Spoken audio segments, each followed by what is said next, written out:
Hello, welcome to another video, another episode. In this video I'm going to teach you about the power of 3. So please just stay tuned.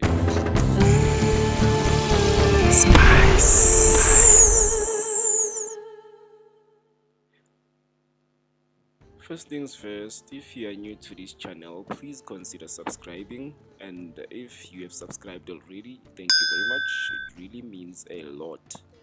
So getting down to business, on today's video I'm going to teach you how to utilize the power of 3. Yes! How to use it on your advantage. It can either act as your strategy, or maybe you can just add it on top of your strategy to formulate a very good plan in order to tackle the market. So basically what we are going to focus on, the target practice.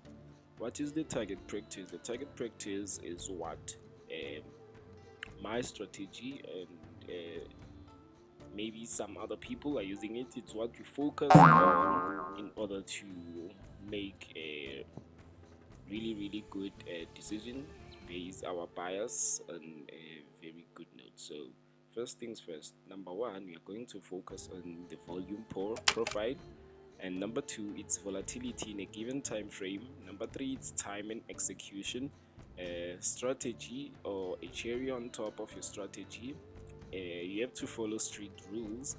And also lastly, we are going to focus on liquidity void and price makeup. So I will further explain what price makeup is, as you can see here on the screen. So a price makeup is what will happen after a market has made a liquidity void, as you can see here right on screen. So the market just provided us with a very impulsive move with no disturbance. So that impulsive move is likely to be followed by what we call a retracement, what a lot of you guys will call a consolidating market, whereby the price is actually trying to fill all the orders that have been left.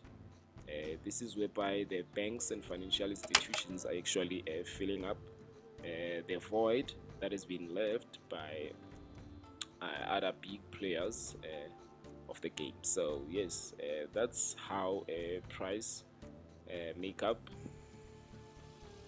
can be explained further. So it's easy, guys. You just need to pay attention to these things.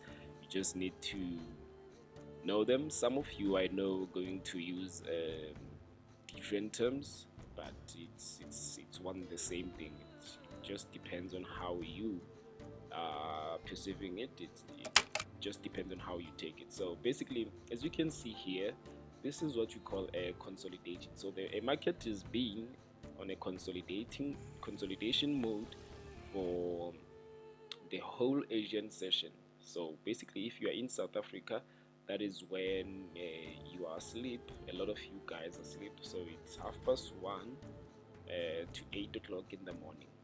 So this is where the market sleeps, in easy terms, because this is what these terms are what I use for people when I teach, just to make them understand even further. So manipulation, which is your London session, this is where your market wakes up.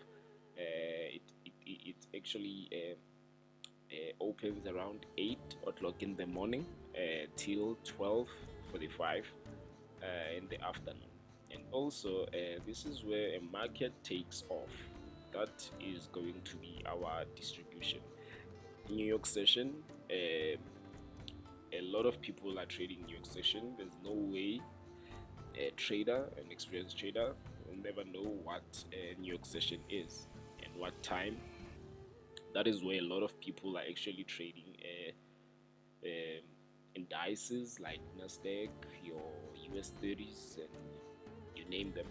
So this is how we outline the power of 3. So As you can see here, it's accumulation 1, manipulation 2, distribution 3, and then we have our close. So it's an open, then accumulation in Asia, and then manipulation in London, and then distribution in New York City, and then we close for a day. So this is what you need to focus on daily. This is what you need to mark up. If you do know these phases of the market, then I assume that you won't really have a problem when it comes to analyzing the markets and coming up with let me say maybe 90% highly probable trade. So basically it's gonna depend on how you are executing that trade. So as you can see right here on our charts, I've highlighted all these sessions just for you to be able to see them. This the long tail, I think it was news, yeah, maybe there was an event there, so it was a bit of manipulation also. So yes, so this is it, guys. I won't confuse you any much more further, because this thing is supposed to be very not simple as such, but it should be straight to the point in order to be able not to cloud your judgment when it comes to your trading journey, because the more you cloud your judgment and the more you become so undecisive, it's a problem.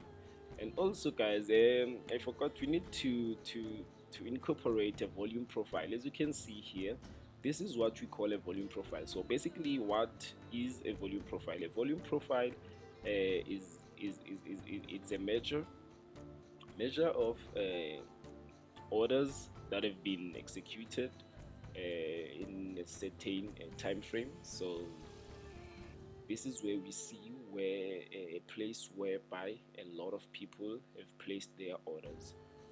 So we use the volume profile indicator in order to detect that. So yes, guys, I'm glad I taught you the power of 3. If you are new, please consider subscribing, and yes, I'll see you in another video. Spice.